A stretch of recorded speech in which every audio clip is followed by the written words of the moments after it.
Now, we're looking at the book of Exodus this morning. Last week, we looked at the book of Genesis. And in Genesis, we see the very beginning of everything. The very beginning of everything except for God. Of course, God has always been.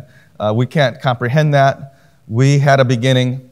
Everything we can see had a beginning. But God has no beginning. In the beginning, God. He was already there. And all of his attributes were there. So things like wisdom and love are eternal because they're in God. So God is a being that we can't comprehend, but he gives himself, but in creation, he creates a being, ourselves, human beings, who take on, not who take on, he gives us some of his own attributes. He creates us in his image. And so we are people, and we recognize or we understand from a study of scriptures that God is a person. In fact, God is three persons in one, which makes it totally confusing again. But God is a person. And I'm going into that because we see some of God's personality in Exodus, actually. But what we must be careful not to do, that the world does a lot in Exodus and other places, is to ascribe human motives to the things that it sees God as a person do in Exodus. God doesn't have a depraved nature. He's perfect nature. Everything he does is perfectly right, and it's righteous. And so we might look at things that God does, whether it's in Exodus or anywhere else, and say, and if we put ourselves in that position doing that, we know we would be doing that for revenge or hatred or something like that. And God does not have evil intentions, or there's no wickedness in God at all. So, but in Genesis, we have God's interaction with the whole world. In the beginning, he creates the world. Adam and Eve fall. Cain kills Abel. And we have this downward spiral of mankind. We see just a few places where God interacts with mankind, and mankind is always getting worse and worse. In fact, very soon in the story, we have the wickedness of man is so great that it repents God that he'd even made man, and he destroys the earth with a flood. We come out of chapter 11 into chapter 12, and we begin to see God's interactions with one man, because in the fall, he made a promise that even though mankind fell, there would be someone from mankind who would fatally and finally destroy the serpent's seed, the serpent, while enduring or suffering a wound to himself. Since we've read the whole Bible, we understand that was Jesus Christ. Well, Jesus Christ is going to become a man, and for him to do that, he has to have parents. And his parents have to come from a family. And God, just in his sovereignty, actually, there was no goodness in Abraham, but God in his sovereignty chooses Abraham and says, I'm going to make of you a great nation. I've chosen you. I'm going to bless the whole world through you. And so we see God interacting with Abraham and Isaac and Jacob and Joseph. And we saw through the book of Genesis that a common theme, I wouldn't say the only thing that's there, but a common theme is that man fails and God remains faithful to his promise. Abraham failed. He went his own way to produce a seed. He rejected his wife, but God established his covenant with Abraham. And then we have Jacob and his shenanigans, if we might call it that. But God blesses Jacob and gives him 12 sons, changes his name, reestablishes his covenant with him. Part of God's promise to Abraham, and this is important, I think, even yet still today. God promised Abraham that he would bless the world through him, but he said, I'm going to bless those that bless you and curse those that curse you. He also said, I'm going to give you a land. He called him out from his home. He says, go, and I'll tell you where you're going when you get there, or something like that. But he promised him a land. This is important. politically even today. He promised Abraham a land, and those promises are eternal promises. The way that he words them when he gives it to him, it's not something that, it's a physical land. So it's important to see that later on down the road, even like today. But anyway, but it connects us, that promise to Abraham that God would bless the world through Abraham, and they would give him a land, and this agreement that God had with Abraham is important, and it connects us to Exodus. So at the end of Genesis, Abraham's family, which Abraham's not alive anymore, but Abraham's family, Joseph and his brothers, are in Egypt, which is not the land that God had promised him. Now, we have to be careful. We're going to see in Exodus that Egypt is a bad place. But generally, it's a bad place. But it was all in God's plan to bring his people down into Egypt. He saved, remember at the end, his brothers meant it for evil, but God meant it for good, to save many people and to save his own family. We need to move along. I'm looking at my watch. And so we got to get through Exodus today. 40 chapters. But Israel is in Egypt, but God promised them a land that Abraham had already put the soles of his feet on in what is now Israel. So the author of Exodus is Moses, and Moses is also the central character in the book of Exodus. He writes the first 5 books of the law, or the books of Moses, the Bible calls them often, but the central person in Exodus is also Moses. And there's the theme of Exodus is basically the history of Israel from the death of Joseph to the completion of the tabernacle.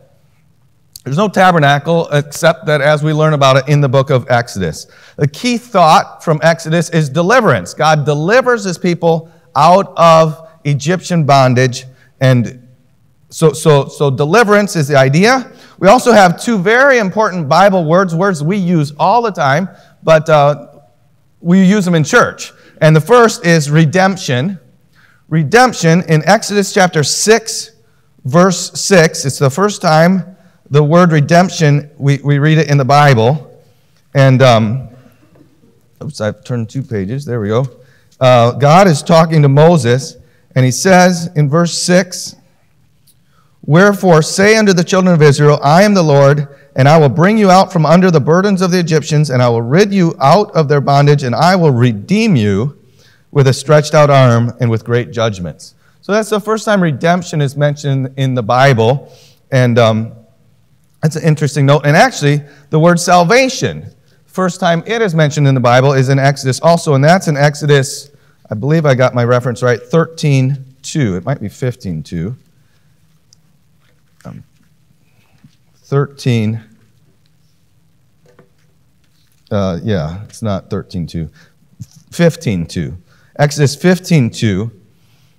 They sang the song, the children of Israel sang this song unto the Lord and spoke, saying, I will sing unto the Lord, for he has triumphed gloriously. The horse and his rider has he thrown into the sea. The Lord is my strength and my song, and he is become my salvation.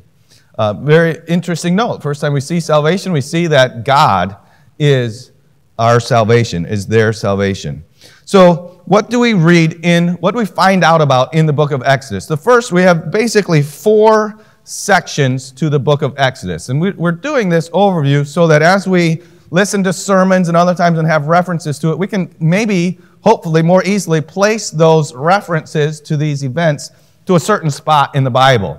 So in Exodus, we have first a period of bondage. Israel is under great blessing. Last verse in Genesis, the second in command for the whole country of Egypt is Joseph.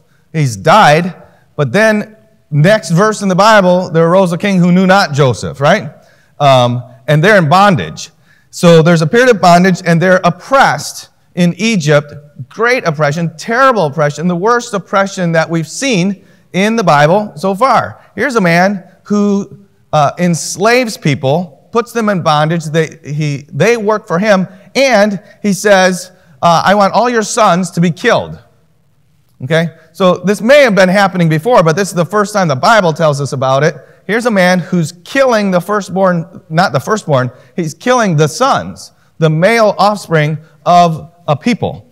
So it's very, very oppressive in Egypt, and the people cry out for deliverance. And we hear about Moses. Moses is a son who is thrown into the river Nile, but he's thrown in a basket. So we read about his birth, his adoption by, lo and behold, the king's daughter. There's Moses' fleshly attempt to deliver his brethren, and we know that fails. He flees into Midian, where he runs into the priest of Midian. Jethro's an interesting character. I tend to believe that he is a man of God. There were people who believed in God. Job was not an Israelite. He feared God. I tend to believe Jethro is similar to Job. He's the priest of Midian. That's a country. So he was that people group's priest. Just looking at his other interactions with Moses later on, that's my opinion. But it is purely opinion. I could be wrong there. But anyway, Moses marries Jethro's daughter, Zipporah. And then we see a period of deliverance. God comes to Moses, calls him, commissions him, saying, I want you to be the one to go back and deliver my people out of Egypt. And we remember all of his excuses. I can't speak. You don't want me. I won't do it. And finally, he surrenders to God and does it. Moses and Aaron, though, are the ones who come to Pharaoh and demand deliverance for God's people. Yahweh or Jehovah says, let my people go. And Pharaoh says, who's Jehovah?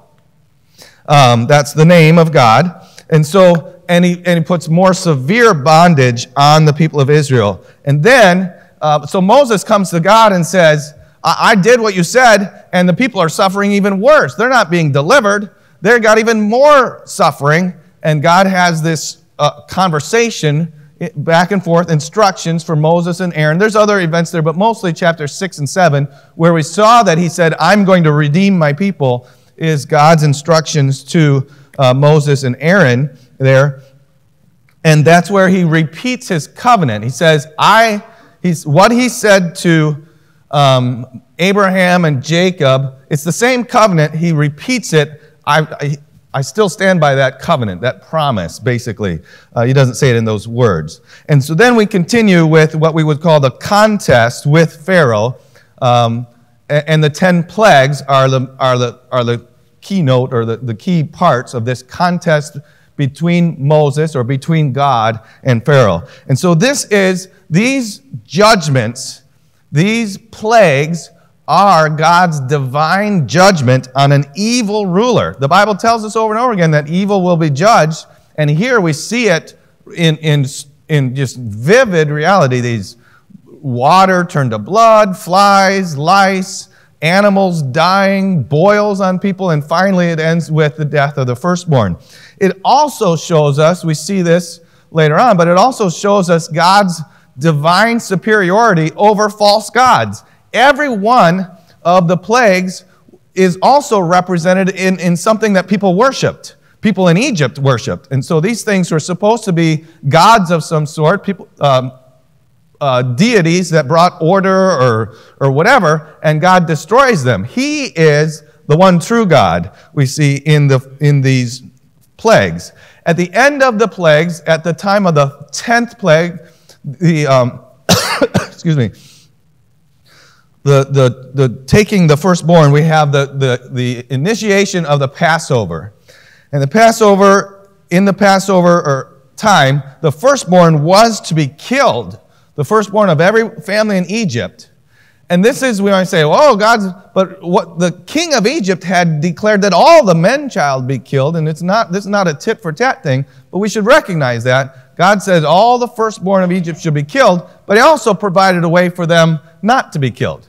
The firstborn was also covered by the blood of a lamb. And so we have in this Passover justice on evil and mercy through a substitute. And that brings us then to a period of discipline, we're going to call it. And in this period of discipline, right after the Passover and death of the firstborn, we have the actual Exodus. The people of Israel leave Egypt. In fact, Pharaoh no longer says, you can't go. He says, get out of here now. And they leave. And then Pharaoh is destroyed by his own anger. His heart changes. He changes his mind. And he pursues Israel. There's lots involved in the story, but he pursues them to his own death. His anger and his rage causes him to destroy his own life. And at the end of that, when Israel has crossed the Red Sea on dry ground, and Egypt has entered the Red Sea and been destroyed by the returning waters, we have the first song of worship in the Bible also. And this is what we were reading there in Exodus chapter 15. We read, and salvation, the word salvation is first used there in 15 verse 2. But this is we have redemption mentioned for the first time, salvation mentioned for the first time in the Bible, and we have this first song of worship. So they've left, and then we're still in this period of discipline, and they have many different experiences on the way to Mount Sinai, Sinai is kind of a central point in Exodus. But we have Marah, where they had bitter water, and then they left Marah and went to Elim, where there was sweet water. They have their crying to return, to have their flesh pots in Egypt. We have manna is provided, bread from heaven. We have water coming from the rock. And then came Amalek. And we have this fight with the battle with Amalek. And all these things happen in what some have called a period of discipline, these experiences on the way to Sinai. And then the last section, the last half of the book, is a period of legislation and organization. So the people of Israel are organized kind of into their tribes, and they're given laws, legislation, and they're also part of what comes from this is the tabernacle. God appears to them on Mount Sinai, and this happens in chapter 19, and it's very frightening. You remember, God was there in the Garden of Eden. But then what happened in the Garden of Eden? And so when God appears now, once we've broken fellowship with God, even to a people that He's chosen to bless and be with, it's frightening. They don't want to be around it. They're scared of it. They send Moses to go, you go meet with God. But God's presence is offered to them, a relationship is offered to them on special particular terms, which is a covenant. God establishes a covenant with the Israelite people, and this is kind of a covenant that goes beyond what God promised Abraham. It's expanded somewhat. Covenant is something, it's a very strong agreement, to simply say it. It's an agreement between two parties, and it's something that is entered into, and both parties agreed to it. And the people of Israel did agree to this covenant. God said, I'm going to do this, and they said, all that you say, we will do. I'll do this if you do this. All that you say, we will do, right? And he basically 3 times says that, and then Moses goes up to receive like the hard copy of the verbal covenant that was given, and certain things happen then. There's the 10 Commandments are given to Moses there. Other laws are given to him, and then he's also told how to build a tabernacle, given the layout, the plans for a tabernacle, and the appointment of a high priest. And then we see the people of Israel, they've just agreed to this covenant. The first 2 statements in the covenant was, you should have no other gods before me, and you shouldn't, and you can't build any idols. And what do? Moses is gone, and they build a golden calf. And here, especially in this incident of the golden calf, we see God, we might say God is frustrated, He's angry. He says, just leave me alone, I'm going to destroy all these people, and I'll start over with you, Moses, right? And that's what I was saying in the beginning. We can't ascribe our human intentions to God. But why is that there? In one sense, one of the reasons I think that it's there, and it just occurs to me recently while looking at Exodus in this broad view, is it helps us understand that God is a person. To us, we've never shook God's hand. We think of God as this this person way up there, that's not a personal God. God is a person. The Holy Spirit is a person. He's grieved with the things that we do. And God here is grieved. He's put all this time into these people. He's been faithful to them, even though by this time, remember, Mara, he's feeding them bread each day. All of these things he's doing for them, so God is a person, and he is affected by the things that we do in our lives. And we see that in this incident with the golden calf. And we also see that God remains faithful to Israel even though they continually fail. Even in this instance, Moses says to God, remember what you said. What are all the people going to say? The people, the nations around know that you've done this with these people, and God, on his own honor, if we think of it in a personal sense, for his own sake, not for the people of Israel's sake, for his own word's sake, for his own character's sake, remains faithful to his people, because God is a faithful God, because God is a truthful God. He does what he says. And so then the rest of the book, we have the preparing and the building of the tabernacle, very detailed stuff about lengths and materials and how it's made and all of this. And it's interesting to recognize that these people who were slaves that were making bricks out of mud are able to make this very ornate tabernacle. They're not cave people, that's for sure. That's a kind of an educational reference there. But they prepare and build this tabernacle, and at the end of Exodus, we have the glory of the Lord is in the tabernacle. And if we look at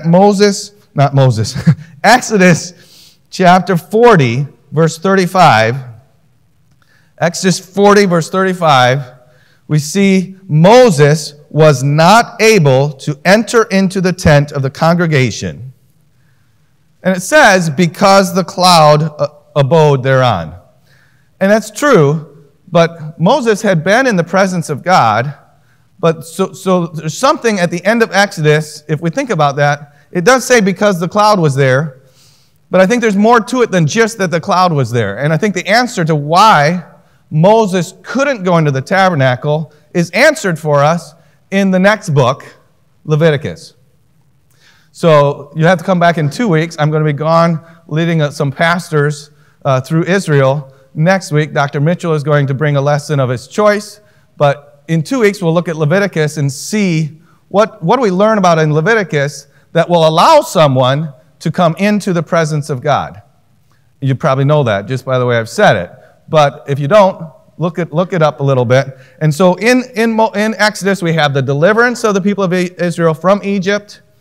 God uses Moses to do that. They leave Egypt. They're going back. They are failing God. God is redeeming them and faithful to them all the way to Sinai. At Sinai, God appears to them personally and establishes a covenant with them, which is detailed for us through the rest of the book. In Exodus, we see Egyptian bondage. This is referenced a lot of times. Egypt is the world, the bondage of sin, Egyptian bondage. We have Moses. Moses is a type for us. Even, the Bible, Moses tells us there will be one come like unto me. We have Exodus. We have the Passover lamb, which is a type for us. We see that. We see the lamb and the Passover lamb throughout the Bible. Even, behold, the Lamb of God, which taketh away the sins of the world. We have the pillar of cloud and fire. We have a mixed multitude, which is that is with the people of Israel. Sometimes we hear that referred to in sermons. We have manna, which is bread from heaven, another picture of Christ. He says, I'm the bread that came down from heaven. We have water from the rock, a picture of Christ. We have the tabernacle and all the furniture, and we could spend a whole day talking about that. We could spend a year talking about it. But the tabernacle just layered on one on top of another over and over and over again. We have pictures of Christ in the tabernacle and in its furniture. And then we have the high priest and his garments, and so much there in imagery between the names of the children of Israel on his shoulders and over his heart, and all of this type of stuff. Pictures of Christ also, types of him in Scripture. But I think a few things, I just leave you with this. We have all this happen in Exodus, but here again, in Exodus, just like in Genesis, we have God is faithful to Israel even though they continuously fail him. And as we go out of Exodus, God is preparing a mechanism so that he can actually live, his presence can actually be right in the midst of his people. And we see that in the tabernacle structure. All right, let's pray, and then we'll be ready for our morning